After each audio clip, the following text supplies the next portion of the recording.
Welcome to my channel.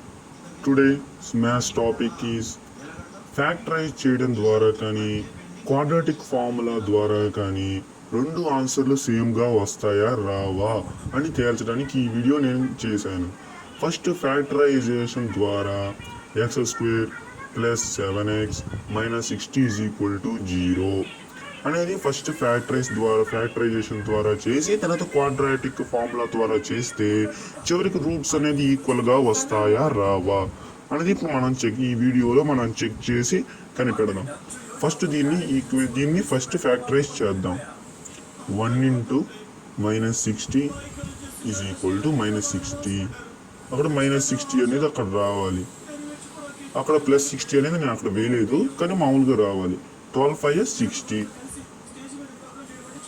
అక్కడ ఆ రెండిట్లో ఏదో ఒక దానికి మైనస్ ఉంటేనే అక్కడ 60 అనేది మైనస్ వస్తుంది. అందుకని నేను 5కి మైనస్ పెట్టాను. 5కి మైనస్ పెడితే +7 వస్తుంది. అది అక్కడ సబ్స్టిట్యూట్ చేద్దాం. X square plus 12x minus 5x minus 60 is equal to 0. Next step వాటిని అక్కడ ఎక్స్ కామన్ తీయాలి. అక్కడ ఒక ఎక్స్ ఇక్కడ ఒక ఎక్స్ కామన్గా ఉంది. X into X plus 12x. అక్కడ 12x అనేది ఆల్రెడీ ఎక్స్ అటు కామన్ పోయింది కాబట్టి పర్లేదు. ఇటు పక్క 5 అనేది కామన్గా ఉంది. -5x అక్కడ ప్లస్ రావాలి. Minus into minus plus. 5 టేబుల్లో 60 అనేది 12 జార్ వస్తుంది కాబట్టి 12 వేసుకోవాలి. Is equal to 0. ఎక్స్ అనేది అక్కడ x+2 అనేది కామన్గా ఉంది కాబట్టి అక్కడ x+2 అనేది ఒకటి రాయాలి. అక్కడ x -5 ఉంది కాబట్టి ఇక్కడ కూడా మళ్ళీ x -5 అనేది ఇక్కడ ఈజ్ ఈక్వల్ టు రెండింటికి ఈక్వల్ 0 వేసుకోవాలి. x+12 is equal to 0. x -5 is equal to 0. అదే x+12 ఇక్కడ -5 అనేది అక్కడ ఉంది. x is equal to -12. x is equal to +5. ఇంకా ఇలాగే ఈ రూట్స్ అనేవి కూడా -12 అండ్ 5 అనేవి అవుతాయి. Roots are -12 and +5. ఈసారి ఇంకా మనం క్వాడ్రాటిక్ ఫార్ములా ద్వారా ఉపయోగించి అక్కడ ఇదే -12 +5 వస్తాయా రావా అనేది మనం చెక్ చేద్దాం. బై క్వాడ్రాటిక్ ఫార్ములా మనందరికీ తెలుసు. క్వాడ్రాటిక్ ఫార్ములా అంటే -b plus or minus √b² - 4ac/2a అని మనందరికీ తెలుసు. అక్కడ ఇచ్చిన ఈక్వేషన్లో ఏ ఏంటిది, బి ఏంటిది, సి ఏంటిది అని మనం కూడా ఇప్పుడు కనుక్కుందాం.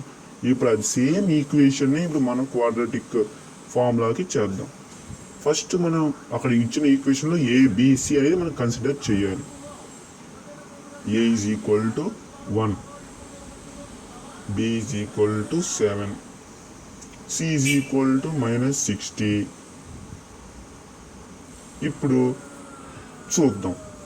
అక్కడ ఇందాక మీకు చెప్పే కదా -b plus or minus √b² - 4ac/2a. ఇదే క్వాడ్రాటిక్ ఫార్ములా. దీన్ని ఉపయోగించి మనం ఫ్యాక్టరైజ్ చేయొచ్చు. ఫస్ట్ మనం b² - 4ac కనిపెడితే కొంచెం ఈజీగా ఉంటుంది.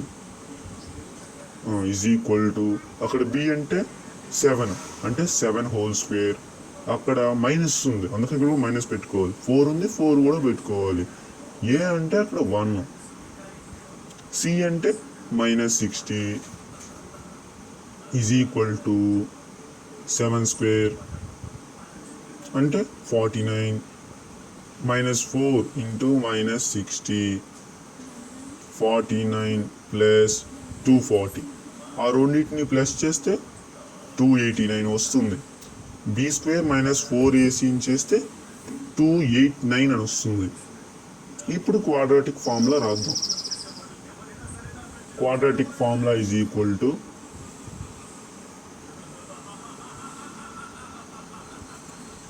b² - 4ac ఇలా చేస్తే కొంచెం ఈజీగా వస్తుంది. అలా అయితే రూట్లని కొంచెం కన్ఫ్యూజ్ అయిపోతాం. అందుకని బీ స్క్వేర్ మైనస్ 4ac కొంచెం ఫస్ట్ రాసుకుంటే కొంచెం సింపుల్గా అయిపోతుంది. Minus b plus or minus square root of b square minus 4ac/2a minus b అంటే -7, అక్కడ మైనస్ అనేది మైనస్ పెట్టుకోవాలి, plus or minus b square minus 4ac అంటే ఇందాక చేసాం కదా 289 వచ్చింది కదా, ఆ స్క్వేర్ రూట్లో మొత్తానికి 289 అని వేసుకోవాలి.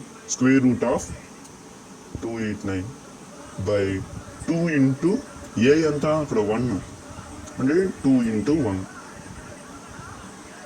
Is equal to 7 -7 plus or minus అక్కడ 17 ఇంటూ 17 289 అంటే స్క్వేర్ రూట్ అనేది 17 స్క్వేర్ వస్తుంది కాబట్టి ప్లస్ ఆర్ మైనస్ 17 వేసుకోవాలి ఆడ.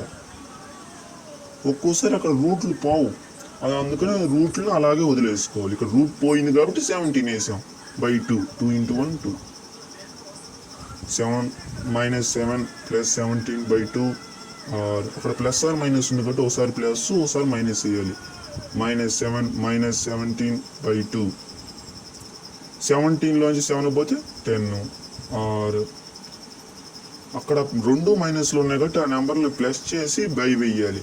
అప్పుడు ఆ రెండింటిని ప్లస్ చేసి వేస్తే అక్కడ మైనస్ ఉంది కాబట్టి మైనస్ అనే వేయాలి.